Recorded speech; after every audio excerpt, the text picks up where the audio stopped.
The truth of the share market channel में आपका स्वागत है। मैं भवनीश अग्रवाल। नमस्कार दोस्तों, कल स्टेट बैंक ऑफ इंडिया के परिणाम आ चुके हैं। बहुप्रतीक्षित थे, कल आ गए और इसके साथ ही परिणामों का एक बहुत बड़ा अध्याय पूर्णाहुति की ओर है। सब नहीं आए हैं, बहुत कम रिजल्ट बचे हैं। जैसे हिंदुस्तान एरोनॉटिक्स का रिजल्ट आना बचा है, कुछ फार्मा कंपनियों के परिणाम बचे हैं, थोड़ा बहुत तो बचता ही है आखिरकार। तो वो कोई खास बात नहीं है, आते रहेंगे, रूटीन वर्क है। विद इन 30 नवंबर तक all companies are bound to declare their result. 2 months time is allowed to the corporate sector to declare their results to the listed peers, to the listed companies. अब सवाल ये कि SBI ने क्या संदेश दिया है। SBI के परिणाम दिखने में बहुत शानदार दिखते हैं। 20-25% की ग्रोथ दिखाई है, 17,500 करोड़ का प्रॉफिट आया है, डिपॉजिट बेस बढ़ा है और साहब जो है कि वो कासा रेशो बढ़ा है। लेकिन जो माइनस पॉइंट थे इन चीज़ों से ढकने का प्रयास किया, लेकिन बाजार बहुत इंटेलिजेंट है। अंदर से बाजार के लोग, जो बुद्धिमान लोग हैं, जो मुंशी हैं पक्के, यानी कि शेयर बाजार के जो कीड़े हैं ना, अच्छे पढ़े लिखे लोग हैं, वो बोलते नहीं है मेरी तरह से, मैं तो बोल देता हूँ। परिणामों में माइनस पॉइंट क्या है ये नहीं देखा। 4500 करोड़ रुपए का बैड डेट्स के लिए प्रोविजन किया है। लास्ट ईयर 500 करोड़ रुपए का था, ये 9 टाइम प्रोविजन कैसे हो गया। How the provision has increase, और इसके बारे में कोई एक्सप्लेनेशन नहीं दे रहे हैं। मतलब इसका मतलब बैड डेट्स होना शुरू हो गए हैं और उन बैड डेट्स को छुपाया गया। एक गाना है, ये पब्लिक है, सब जानती है। तो पब्लिक में सब तो अज्ञानी है नहीं, कुछ तो ज्ञानी भी हैं, सब समझते हैं। और कुल मिलाकर के क्वार्टर ऑन क्वार्टर कोई ग्रोथ नहीं। तो बाजार को शंका की स्थिति से मैं डाल दिया, और ये शंका सही है। क्यों 4500 करोड़ रुपये जुटाने की आवश्यकता थी, प्रोविजन करने का कहाँ जरूरत थी प्रोविजन की। तो खैर कोई बात नहीं, जैसा भी है वैसा। भारत सरकार का संस्थान है और एक रेप्यूटेड बैंक है, देश का सबसे पुराना बैंक है, सबसे बड़ा बैंक है। भारत के जितने भी कॉरपोरेट्स हैं, चाहे वो प्राइवेट हों चाहे PSUs हों, सबके खाते हैं। सारे कॉन्ट्रैक्टर्स के खाते हैं, गवर्नमेंट ऑफ इंडिया के हों चाहे स्टेट गवर्नमेंट के हों, और भारत सरकार का खाता है, राज्य सरकारों के खाते हैं। यानी जो 8 सब्सिडरी बैंक थे इसके SBI के, उनका मर्जर भी इसमें हो चुका है। और आपको ध्यान है या नहीं बता दूं, यस बैंक का भी होल्डिंग कंपनी SBI ही है। और बहुत से प्लस पॉइंट है। क्रेडिट कार्ड कंपनी भी इनकी, SBI क्रेडिट कार्ड इन्हीं की, इनकी ब्रोकरेज फर्म इन्हीं की है, म्यूचुअल फंड इन्हीं का है। वो म्यूचुअल फंड बहुत अच्छा काम करता है, इसमें कोई डाउट नहीं है। बैंक भी अच्छा करता है, ऐसा कोई नहीं है।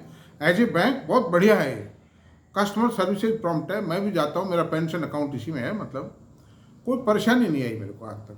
वेल बिहेव्ड है, एम्प्लॉयज़ में भी वो पहले वाली बात नहीं है। Now they are well refined, उनका बिहेवियर वगैरह सब फर्स्ट क्लास है। मैनेजर भी बहुत अच्छे होते हैं और यंग क्लास आ चुकी है उसमें, ऐसा कुछ भी नहीं है। लेकिन जो बेसिक इनहेरेंसी है, देखिए, वो नहीं बदल सकती। और उसका कारण है कि state bank of India Bharat सरकार का सबसे बड़ा बैंक है। इनको भारत सरकार की बहुत सी योजनाएं हैं, उन योजनाओं का भी पालन करना पड़ता है। इनको जनधन योजना के खाते भी खोलने हैं, गरीब से गरीब आदमी की भी सेवा करनी है, क्योंकि ये एक सेक्युलर स्टेट है और सेक्युलर स्टेट के बैंकर हैं। जैसे किसान कृषि ऋण भी देने हैं, कई तरह के काम इनको करने हैं, इनका दोष नहीं। लेकिन हम तो हमारी दृष्टि से देखें ना भाई, कि हमको जहाँ पैसा लगाना है वो पैसा हम कहाँ लगाएं। हमारे पैसे पे तो हमको लाभ मिलना चाहिए ना। भारत सरकार की बात भारत सरकार जाने, खाता खोलने वाले जाने, जिनका जो भी है वो जो भी जाने, लेकिन भारत सरकार तो भारत सरकार ही है। हमारा पैसा हमारा है। हम सम्मान करते हैं SBI का, भारत सरकार का सम्मान करते हैं, लेकिन हमको हमारे पैसे का प्रत्याय कहाँ मिलेगा, प्रतिफल कहाँ मिलेगा, कंसिडरेशन, रिजल्ट कहाँ आएंगे, वो लगाएंगे। तो मैं 3 बैंकों पर विचार करता हूं जो चोटी के 3 बैंक, SBI, HDFC बैंक और ICICI बैंक, 2 प्राइवेट सेक्टर के लीडिंग बैंक हैं और एक स्टेट भारत सरकार का लीडिंग बैंक है, टॉप रैंकिंग बैंक है इसमें दिया। उनकी रीजन करते हैं कि इन्होंने क्या तो दिया, क्या तो इनमें है, और पिछले 20 सालों में इन्होंने क्या दिया, और इन्वेस्टर को उसको देखते हुए क्या करना चाहिए। अब मैं बताता हूं आपको।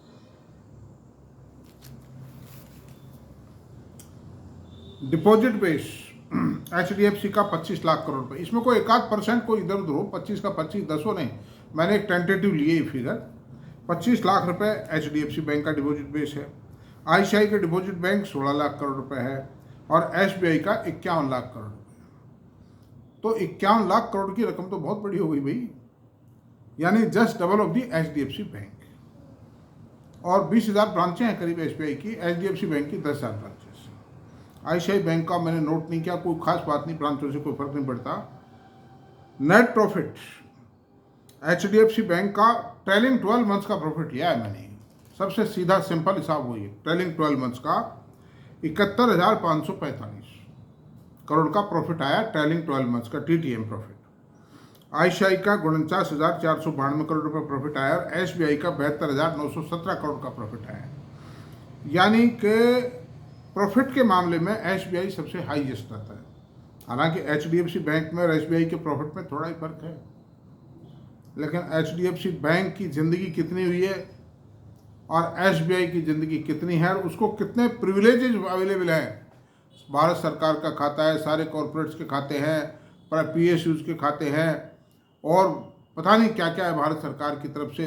8 सब्सिडरीज का मर्जर हो गया इसमें, सारी राज्य सरकारों के खाते इसमें हैं। तो उसको देखते हुए ये प्रॉफिट तो बहुत कम है। अच्छा, ये 51 लाख के डिपॉजिट का परिणाम है 72,72,000 का प्रॉफिट, और HDFC ने 25 लाख के डिपॉजिट बेस पर ही 71,000 करोड़ का 71,500 करोड़ का TTM प्रॉफिट रिपोर्ट कर दिया। ये जब 2.5-3 साल से तो ये गिरा पड़ा था, ये सो गया था, जैसे देव सोते हैं ना, ये सो गया था। इस हालत में ये है, वरना ये प्रॉफिट पहुंच जाता है 1 लाख करोड़ रुपए। अच्छा साहब, अब शेयर प्राइस की बात करते हैं। HDFC बैंक की 1754 रुपये है 1 पेड अप शेयर की, ICICI की 1259 रुपये है और SBI की 843 रुपये। प्रॉफिट ज़्यादा है, डिपॉजिट ज़्यादा है, उसके बावजूद भी इसका रेट कम। अब P रेशो की बात करते हैं। HDFC का 19.38 का P रेशो है, पहले 17, 16.5, 17 ही था भी कुछ दिन पहले, लेकिन अब इसमें थोड़ी सी उठाव आया है ना, इसकी वर्किंग में सुधार की संभावना है, आशाएं हैं, इसलिए 19.38 है। अब 16, अच्छा ICICI बैंक का 18.34 है P रेशो, और SBI को मालूम है आपको कितना दिया है P रेशो, 10.91। सबसे बड़ा बैंक है, सबसे ज़्यादा प्रॉफिट है, सबसे पुराना बैंक है, भारत सरकार का एक बहुत ही प्रतिष्ठित प्रतिष्ठान है। मतलब it is a pride of the nation, pride of the government of India as well as the state several state governments. उसके बावजूद भी इसको 10.91 का P रेशो दिया है। बहुत से लोग मुझे कहते हैं अजय 80 SBI का शेयर है, 80 पास है, हमारे पास SBI का शेयर है। तो मुझे थोड़ी हंसी आती है, मुझे वो कहते हैं कि आपको हंसी क्यों आ रही है। मगर हंसी, खैर मुझे कहना तो नहीं चाहिए, लेकिन आपका पैसा, आपको SBI से क्या मतलब है? आपके साहब एक गाय गोरी है, गाय सफ़ेद झक है, बड़ी सुंदर गाय है, पूछा दूध कितना देती है, कि दूध तो साहब 2.5 किलो देती है। खाती कितना का है साहब? 400 रुपये का चारा खा जाती है रोजाना। क्या मिला? गाय वो लाओ जो दूध 10 किलो देवे और चारा 200 रुपये का खाए। चाहे सुंदर मत हो गाय, आपको दूध से मतलब है ना, उसकी सुंदरता आपके क्या काम आई? तो SBI की जो महानता है ये आपके क्या काम आई? एज ए शेयर होल्डर मैं बहका नहीं रहा हूँ, I am telling about the factual position. अच्छा, अभी अब चल रहे हैं, देखो आपकी आंखें खुल जाएंगी। नेट परफॉर्मिंग एसेट्स परसेंटेज क्या है? खाली GNPA नोट नहीं किया, खाली NPA नोट किया मैंने। HDFC बैंक का 0.41%, ICICI का 0.42% और SBI का 0.53%। दोस्तों क्या हुआ? Highest P ratio, highest NPA among these 3 banks. अच्छा सर, अब इनकी इक्विटी क्या है? HDFC बैंक की 759 करोड़ रुपए है, ICICI बैंक की 1404 करोड़ रुपए है और SBI की 892 करोड़ रुपए। इक्विटी तो है जितनी है, कोई बात नहीं, उस पर पी रेशियो EPS वगैरह सब आ जाते हैं उस हिसाब से। अब इनका जो नेट रिजल्ट तो शेयर की प्राइस है, कितना अप्रिसिएशन आया इसमें, पिछले 20 सालों का लेखा जोखा दे रहा हूँ आपको।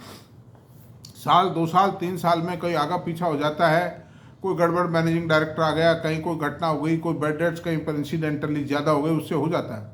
लेकिन 20 साल के इतिहास में सब तरह का सारा हर तरह की साइकिल गुजरी है। देश में मंदी भी निकली, अकाल भी निकला, समस्याएं भी आई, पैसे भी डूबे, राजनीतिक सरकारें भी बदली, सब कुछ हुआ है उस 20 साल में। उसका नतीजा बता देता हूँ आपको। 20 साल में HDFC बैंक का 20 साल पहले रेट था 23 रुपये 30 पैसे। आप मेकिंग एडजस्टमेंट ऑफ स्प्लिट वगैरह सब करा के 23 रुपये 30 पैसे का रेट, 1 पेड अप शेयर। अच्छा सर, 2020 में 13/3/2020 का रेट है ये। आज का रेट है 1754। ये कितने टाइम अप्रिशिएट हुआ? 75.27 टाइम, 75.27 टाइम हो गया दोस्तों। और ये जब हो गया जब 3 साल बिगड़ गए, वरना 125 टाइम होता है। अच्छा, वो आदित्यपुरी साहब शेयर इसीलिए बेच गए थे कि उनको भय था कि इसका मर्जर करेंगे HDFC का, और उनको HDFC के अंदरूनी स्थिति मालूम थी, क्योंकि वो तो बहुत बड़े आदमी थे। He was close associate of the HDFC group, तो इसलिए उन्होंने अपने शेयर ठोक डाले रिटायर होने के साथ साथ ही। और मैं समझता हूँ जितना पैसा उनको मिला था बेचने से, वो he was a super intellectual man, वो 3 गुना कर चुके होंगे। वो he was a very nice man साहब, वो ही वॉज बहुत ग्रेट जेन्यूस था वो। अच्छा, अब ICICI के अंदर करते हैं कितना अप्रिसिएशन आया। 9/1/2000 यानी 9 जनवरी 2000 को इसका प्राइस था, after making adjustment of split वगैरह जो भी है, 13 रुपये 59 पैसे का रेट था। आज का रेट है 1259 रुपये का रेट है। कितना गुना अप्रिशिएट हुआ? 92.64 टाइम, 92.64 गुना अप्रिशिएट हुआ ये। तो ये तो वंडरफुल अप्रिसिएशन है, कमाल की बात है ये तो। अच्छा, ये क्यों HDFC से? अब आप कहोगे HDFC से ज़्यादा है, HDFC से ज़्यादा ये लग रहा है। और उसका कारण क्या है कि जो कुछ एप्रिसिएशन आए वो अभी आए। तो HDFC तो थोड़ा सा फंस गया था मर्जर के उसमें, इसका फल में, और ICICI बैंक चलता रहा, इसलिए ये तो उठाव खा गई और HDFC बैंक सोता रहा। वरना ये तो 125-150 टाइम हुआ, मैं कैसे 125 टाइम तो हो ही जाता है मान लीजिए। अंडर दीज सर्कमस्टेंसेज ये पोजीशन है। अब आप चलते हैं, अब आपकी आंखें खुल जाएंगी। मतलब SBI ने क्या दिया? SBI का रेट भी 4 जनवरी 2000 को 22 रुपये 91 पैसे था। आज का रेट है 813 रुपये का रेट है, 843 रुपये का रेट है कल की क्लोजिंग। कितने टाइम अप्रिशिएट हुआ दोस्तों? 36.79 टाइम। आधा भी नहीं हुआ है तो HDFC ICICI से। तो फिर आप लोगों ने इन्वेस्टमेंट किस लिए कर रखा है SBI में? आप आत्मचिंतन कीजिए, चिंतन मंथन विश्लेषण, ये बहुत आवश्यक है। जब तक ये मैं छाण के बता रहा हूँ, चलने से छाना है, बारीक चलने से, कपट छाण कर रहा हूँ मैं। This is the position. इसका अप्रिसिएशन तो आधा भी नहीं आया। टीवी पे बड़े बड़े ब्रोकर आकर के कह रहे हैं, बड़े बड़े एनालिस्ट कहते हैं, बड़े बड़े फंड मैनेजर कहते हैं कि SBI खरीदो। और क्यों खरीदूँ मैं? मेरा दिमाग खराब है क्या? मेरे से एक हमारे व्यूवर्स हैं, उनका टेलीफोन आया, किसी तरह नंबर हाथ लग गया उनका फ़ोन आया कि साहब मेरे पास पोर्टफोलियो है, ये है, और मेरा तो पैसा बढ़ता नहीं है। मगर बढ़ेगा कैसे? आपका पोर्टफोलियो बढ़ने लायक है ही नहीं पोर्टफोलियो कि साहब मेरे पास इतने SBI शेयर है, ये किस लिए खड़े कर रखे हैं आपने बताइए। मगर इसको बेच डालो। मैंने कहा, वो चौंक गए, कहा है? मगर बिल्कुल बेच डालो। मैं दोबारा कह रहा हूँ, I am firmly telling, sell it immediately. आज ही बेच दीजिए इसको शेयर। अब मुझे नहीं पता उन्होंने कितने बेचे, रखे नहीं रखे। और आपको बैंक का शेयर रखना है तो आप HDFC खरीदिए। मैं रिकमेंडेशन नहीं कर रहा हूँ दोस्तों, कहीं आप मान लो मैं रिकमेंड कर रहा हूँ ना। आप अपने फाइनेंशियल एडवाइजर से बात कीजिए। मैं जो कुछ सलाह देता हूँ मेरे को पर्सनल लेवल पे लोगों को देता हूँ, रिश्तेदारों को, फ्रेंड्स को। बाकी मैं कोई प्रोफेशनल एडवाइजर नहीं हूँ। मतलब चाहे ज्ञान मुझ में कितना ही अच्छे अच्छे प्रोफेशनल एडवाइजर चाहे पानी भरे मेरे सामने, हालांकि गर्व की बात नहीं बोलनी चाहिए, लेकिन ये एनालिसिस किसी ने दिया क्या? आज तक हजारों वीडियो देखे, सैकड़ों टीवी देखे आपने, 2-2 हज़ार रुपये की तो टाई लगा के आते हैं वो जो मतलब आने वाले हैं। मैं सिंपल शर्ट पहनता हूँ 1000 रुपये की। बहुत से लोग तो ये डाउट करते हैं कि ये आदमी वैसे ही फेंकता है, मतलब शेयर बाजार में पैसे ही नहीं कमाए इसने, लेकिन मैं मेरे कार्ड क्यों खोलूँ? ये बताओ, किस लिए खोलूँ? क्या मतलब है उसका? है तो दोस्तों, मैंने आपके सामने एक बिल्कुल स्पष्ट चित्रण कर दिया है कि SBI ने क्या दिया, HDFC ने क्या दिया, ICICI ने क्या दिया। 20 साल का लेखा जोखा है। अब आप निर्णय लें आत्मचिंतन करते हुए। मेरा वीडियो पूरा देखें, और मेरा वीडियो अगर आपको पसंद आया हो तो प्लीज़ इसको शेयर करें, सब्सक्राइब करें, लाइक करें। Thank you very much.